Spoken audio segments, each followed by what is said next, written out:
आज की नई कहानी, शेर और सियार। बहुत समय पहले की बात है। हिमालय के जंगलों में एक बहुत ताकतवर शेर रहता था। एक दिन उसने बारहसिंगे का शिकार किया और खाने के बाद अपनी गुफा को लौटने लगा।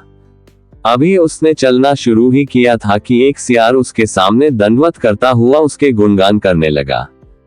उसे देख शेर ने पूछा, अरे तुम ये क्या कर रहे हो? हे जंगल के राजा, मैं आपका सेवक बनकर अपना जीवन धन्य करना चाहता हूँ। कृपया मुझे अपनी शरण में ले लीजिए और अपनी सेवा करने का अवसर प्रदान कीजिए, सियार बोला।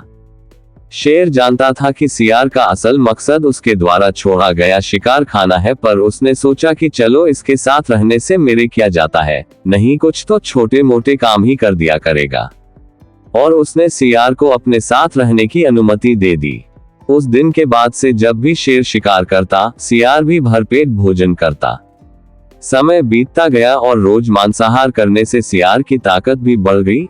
इसी घमंड में अब वह जंगल के बाकी जानवरों पर रौब भी झाड़ने लगा। और एक दिन तो उसने हद ही कर दी। उसने शेर से कहा, आज तुम आराम करो, शिकार मैं करूंगा और तुम मेरा छोड़ा हुआ मांस खाओगे। शेर यह सुन बहुत क्रोधित हुआ, पर उसने अपने क्रोध पर काबू करते हुए सियार को सबक सिखाना चाहा। शेर बोला, ये तो बड़ी अच्छी बात है, आज मुझे भैंसा खाने का मन है, तुम उसी का शिकार करो। सियार तुरंत भैंसों के झुंड की तरफ निकल पड़ा और दौड़ते हुए एक बड़े से भैंसे पर झपटा। भैंसा सतर्क था, उसने तुरंत अपनी सींग घुमाई और सियार को दूर झटक दिया।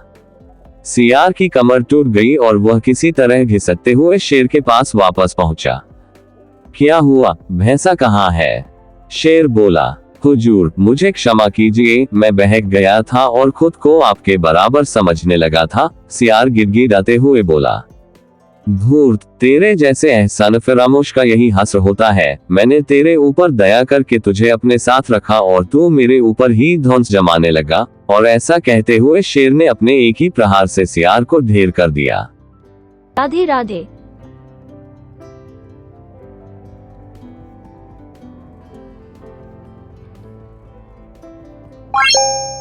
Bye.